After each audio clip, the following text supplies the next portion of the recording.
Hi, I'm Chris Lamb, and I'm excited about talking to you about some mallets, new mallets that Innovative has put together for the xylophone.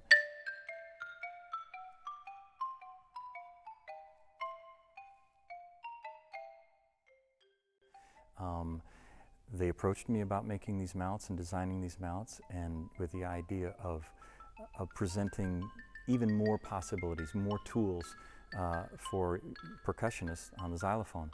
My first reaction, of course, is, does my bag need another stick? Because many of us have many xylophone mallets. And I started looking at what I owned and what I had, and I realized there were some gaps, and there was some gaps in me expressing myself on the xylophone the way I'd like. And I couldn't help but be influenced by the past, a rubber ball or a 1-inch mallet head. And so I was interested in that because I'm interested in the whole legacy of music and the instrument itself. But then I also realized that there was a time when you're on stage and you need to have a powerful enough sound that cuts through the orchestra.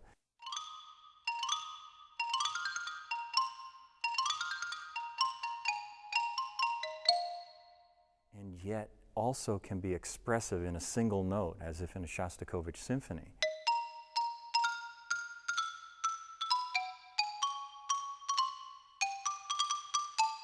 So we've explored that, we've expanded into what feels good in the hands. And that's a really important aspect of these mallets. If you'll notice, all of them have been carefully thought about as far as how they balance in your hand. The leverage and the weight of the ball, because many of the mallets that we use, whether they be for xylophone, marimba, a triangle beater, tends to be a top-heavy stick. So how do I leverage, how do I work with a top-heavy stick in order to get the weight of the ball or get it to come off of the bar differently? And so I'm really excited about the balance aspect of these sticks has been taken into great consideration, whether it be from the smoldering rubber sound of the liquid smoke all the way up to the wooden discs and the barrel shape, wood on wood. The xylophone's an interesting instrument in the percussion family because when we play it as a keyboard instrument, it often needs to stand out as a character instrument. It needs to have personality, needs to have some, spark, some zip in it.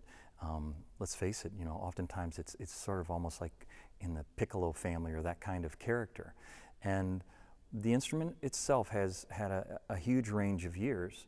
And because of the range of years, the change in recording industry and the change in popular music as well as classical music, the instrument has pretty much remained the same, but what we can do with it and on it has required a real vast expansion of mallet choices.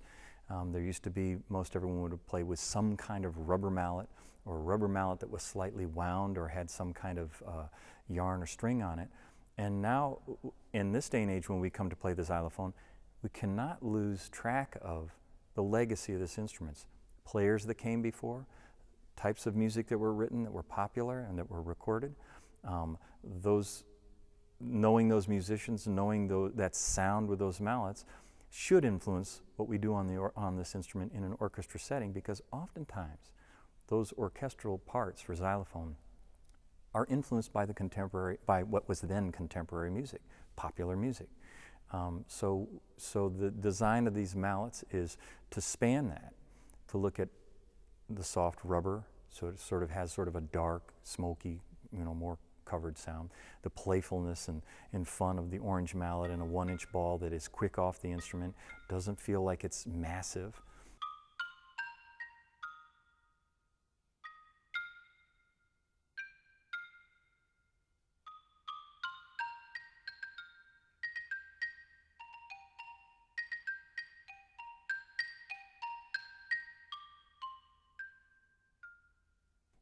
The red mallet or burgundy is a little bit more mischievous and has a little bit more clever bite to it.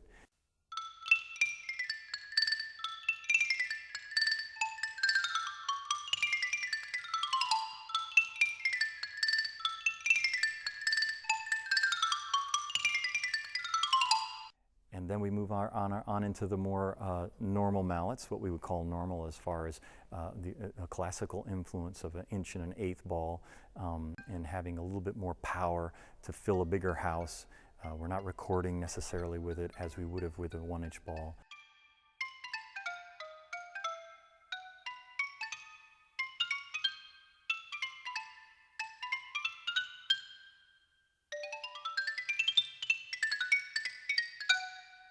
And then we move into also sort of wanting sometimes to have a different kind of attack by using wood.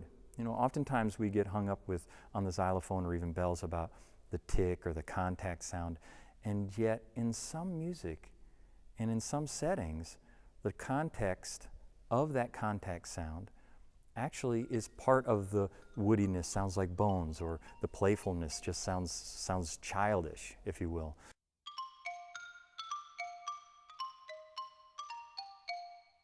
And so we've introduced a wood on wood, which has a little gritty, a little more grainy, and sometimes can fit with various colors of other instruments you're playing with in the ensemble, be it wind instruments or string instruments. So I think you're going to enjoy the possibilities of these 9 different sticks.